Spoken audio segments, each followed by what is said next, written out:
মা ফাতেমা তু জোহরা রাদিয়াল্লাহু তাআলা আনহা কেমন মুসলমান দুনিয়াতে ছিলেন মারে। মা ফাতেমার জীবনী শুনে নিজের জীবনকে পরিবর্তন করেন রে মা। হায় রে মা আমার, সে মা ফাতেমা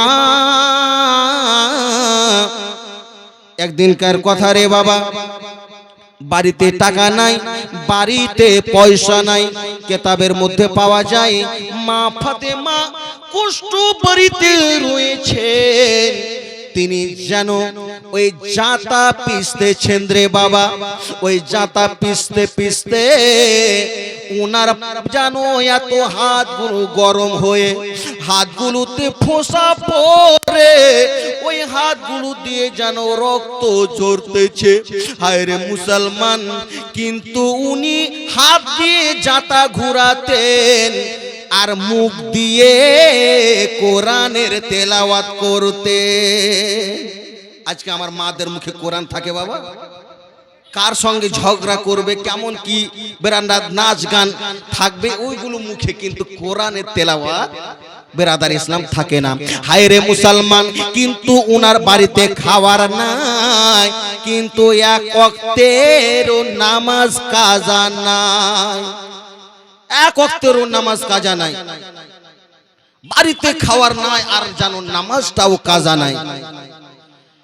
একদিন আমার হযরতে আলী শেরে খোদা রাদিয়াল্লাহু তাআলা আনহু আসলেন, ফাতেমাকে বলতেছেন, ফাতেমা ও হাসান হোসেনের মারে, তোমার কি বাড়িতে কিছু খাওয়ার আছে রে ফাতেমা? আমাকে অনেক খিদা লেগেছে রে ফাতেমা, যদি কিছু খাওয়ার থাকে আমাকে তুমি দাও, আমি খেয়ে খিদা নিবারণ করব। মা ফাতেমা বলতেছেন, স্বামী গো, স্বামী গো, আজকে 3 দিন হয়ে গেল গো স্বামী, আমার আখা জলে নাই গো স্বামী, আমিও যেন খাওয়ার জন্য চটপট চটপট করতেছি। আজকে হাসান হোসেনকে, ছোট ছোট হাসান হোসেন, তারাও সহ্য করতে পারে না, ওই জন্য আমি বাড়ি থেকে তাদেরকে অন্য জায়গাতে রেখে এসেছি স্বামী। ডাক্তার আনাসুর সুবহানাল্লাহ 500 টাকা দিয়েছেন মাওলা, মাওলা যে উদ্দেশ্য দিয়েছে দানখানাকে তুমি কবুল করে নাও। আমার ফাতেমা বলতে লাগলেন, স্বামী গো, আজকে 3-4 দিন ধরে বাড়িতে খাওয়ার নাই, জানো পালিশের কথা বললেন। ফাতেমা, ফাতেমা আমি তো হলাম তোমার স্বামী, ফাতেমা রে তোমার বাড়িতে খাওয়ার নাই, আমাকে কেন তুমি বলনি, কেন বলনি? মা ফাতেমার 2 চোখের পানি ঝরে ঝরে জমিনে পড়ে যায়। মারে আপনাদেরকে বলতেছি রে মা, যদি স্বামী একদিন বাজার না করতে পারে রে মা, স্বামীকে আপনি অন্যায় কথা কখনো বলবেন না। আমার নবী পাকের কন্যা ফাতেমা জীবনী শুনে নিজের জীবনটাকে পরিবর্তন করেন। হায় রে মুসলমান, মা ফাতেমা বলতেছেন, স্বামী গো, আপনাকে কেমন ভাবে বলবো গো স্বামী, আমি জানি গো স্বামী আপনার কাছে টাকা নাই গো স্বামী, আমি জানি গো স্বামী আপনার কাছে পয়সা নাই গো স্বামী, আমার বাবা যেদিন আপনার হাতে দিয়েছিল সেদিন একটা কথা বলেছিল, ফাতেমা,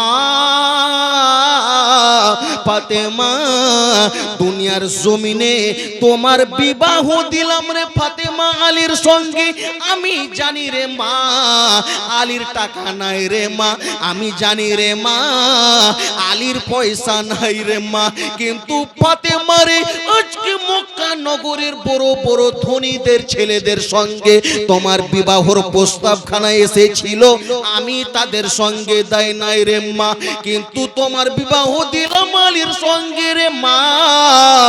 তুমি শুনো রে মা, শুনো, আলীকে তুমি কখনো অন্যায় কথা বলে, কোনো কথা বলে আলীকে তুমি দুঃখ দিবে না,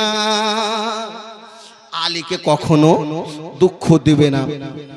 নারে তাকবীর, আল্লাহু আকবার, নারে তাকবীর, नारे रिसालत, नारे रिसालत, मसला के आला हजरत, मसला के आला हजरत। বিরাদার ইসলাম, আপনাদের সামনে বক্তা এসে হাজির হয়ে গিয়েছেন। বিরাদার, আপনারা শুনতে পাবেন। বিরাদার, আমার বক্তব্যকে আমি শেষ করে দেব। সুবহানাল্লাহ। আরো একজন 100টি টাকা দিয়েছেন মাওলা, যে উদ্দেশ্য দিয়েছেন মাবুদ মনের সুকামনা খানকে তুমি পূরণ করে দাও। বিরাদার, এখনো যিনারা এখানে ওখানে মাকানে দোকানে ঘোরাঘুরি করছেন, আপনারা তাড়াতাড়ি করে আসুন এবং এসে আপনারা সকলেই বসেন।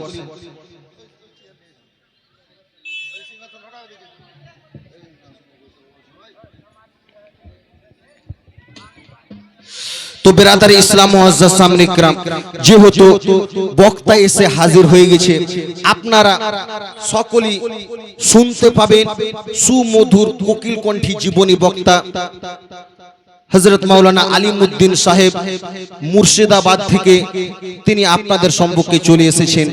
বিরাদার ইসলাম মুআজ্জাজ সামনে کرام, আমি আর আমার বক্তব্যকে বিরাদার ইসলাম বাড়াবো না। আপনাদের যা আপনারা শুনলেন সকলেই আমার মা বোনেরা ভাইয়েরা সকলেই শুনলে শুধু হবে না, আমাদেরকে শুনে নিজের জীবনকে আমাদেরকে পরিবর্তন করতে হবে। তো বিরাদার শেষের সময়তে দুটি ছন্দ পড়ে আমার বক্তব্য ইতি করবে। একবার নবীর প্রেমে